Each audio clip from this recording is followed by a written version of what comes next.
Trump's threat to impose a 10% tariff against BRICS countries pursuing anti-American policies has inflamed global trade tensions.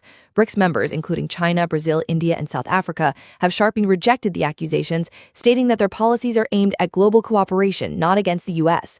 Against this tense backdrop, BRICS leaders insist that their goal is to create economic alternatives without conflict. This is a group of countries that wants to find another way to organize the world from an economic point of view. I think that's why BRICS makes people uncomfortable. The world needs to find a way so that our trade relations do not have to pass through the dollar. Of course, we must be responsible about it and implement it carefully. It is something that happens gradually until it solidifies. The group does not seek to compete with any other power, and we are confident we will sign a trade agreement with the U.S.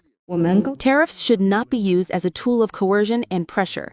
BRICS seeks win-win cooperation and does not target any country. According to political scientist Nourair Dunamalian, the tariff war, which pursues more political than economic goals, is used as leverage against other states, for example, the European Union, as in the case of a recent tariff reduction from 30% to 15%.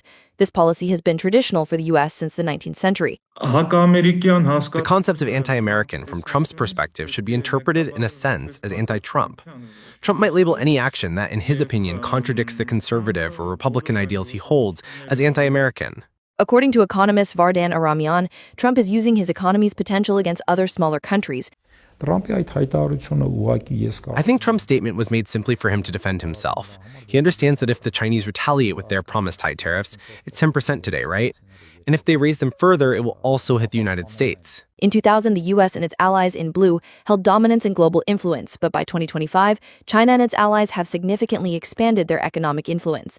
According to The Economist, the United States' dominance over 57% of global trade and financial flows, which are quoted and conducted in dollars, significantly exceeds the share of China and the euro. From an economic standpoint, in terms of GDP, the United States has a GDP of around $29 trillion based on 2024 results, while China's is $19 trillion in nominal dollar terms.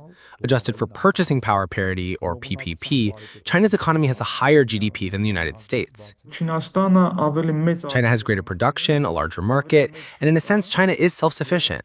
This means its domestic market is over 1 billion people. So while China will suffer losses, yes, it will not lead to China's economic collapse in a sense. Armenia has recently expressed a desire to get involved in the processes of the Shanghai Cooperation Organization, SCO, which is closely linked to BRICS. BRICS and the SCO represent more of the idea of a multipolar world order model, and today we are seeing a certain crisis of that idea, because after the war between Israel and Iran, after the 12-day war, we saw that China, Russia, and especially India are not, in a sense, ready to defend the ideas they represent. If we step away from politics, pure economic thought and numbers suggest that from this perspective, it is better for us to work with the US market than the Chinese market in terms of trade, because in any case, the trade volume with the Chinese is much larger.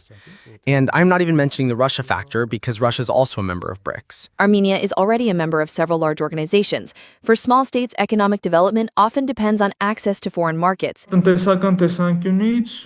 an economic point of view, the most important thing for a small state is to gain access to a large market, so that its production can be directed to those large markets, and they can try in a sense to use those markets.